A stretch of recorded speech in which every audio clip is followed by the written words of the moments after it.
नमस्कार, पुन्हा एकदा आपले स्वागत मित्रांनो। राज्य कर्मचाऱ्यांच्या माहे फेब्रुवारी पेड इन मार्च वेतनाबाबत पगाराबाबत आताची मोठी अपडेट। नेमकं कधी येणार आहे पगार जाणून घ्या व्हिडिओच्या माध्यमातून। तत्पूर्वी चॅनलला सबस्क्राइब केलं नसेल चॅनलला सबस्क्राइब करून टाका, व्हिडिओला लाईक सुद्धा करून हा व्हिडिओ आपल्या संपूर्ण मित्र परिवाराला सुद्धा शेअर करायला विसरू नका। तर मित्रांनो, राज्य कर्मचाऱ्यांना वित्त विभागाच्या दिनांक 25 फेब्रुवारी 2025 रोजी निर्गमित करण्यात आलेल्या शासन निर्णयानुसार डीए मध्ये 3% वाढ करण्यात आलेली आहे।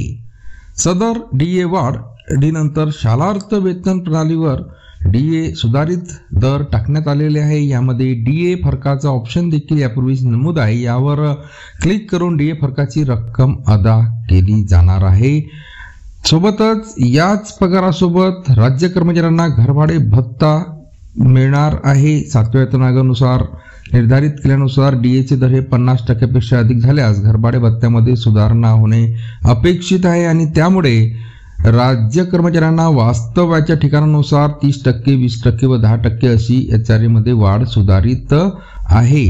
तसेच सुधारित वेतन संरचनेत वेतन घेणाऱ्या राज्य शासकीय इतर पात्र कर्मचारी त्यासोबत असुधारित वेतन संरचनेत वेतन घेणाऱ्या राज्य शासकीय इतर पात्र कर्मचाऱ्यांना मंजूर करण्यात येणाऱ्या महागाई भत्त्याच्या दरात दिनांक 1/7/2024 पासून सुधारणा करण्याबाबत कार्यवाही करण्याची निर्देश प्रशासनाकडून करण्यात आलेले आहे आणि त्यामुळे या महिन्याचे पगार हे अजूनपर्यंत रखडलेले आहे। परंतु आताची अशी मोठी गुड न्यूज आहे की येत्या 2 दिवसात राज्य कर्मचाऱ्यांच्या बँक खात्यात पगाराचे पैसे जमा होणार आहे। म्हणजे होळीच्या अगोदर राज्य कर्मचाऱ्यांना फेब्रुवारीचे पगार खात्यात मिळणार आहे। पुन्हा भेटूया मित्रांनो पुढच्या व्हिडिओमध्ये नवीन अपडेटसह। तोपर्यंत धन्यवाद।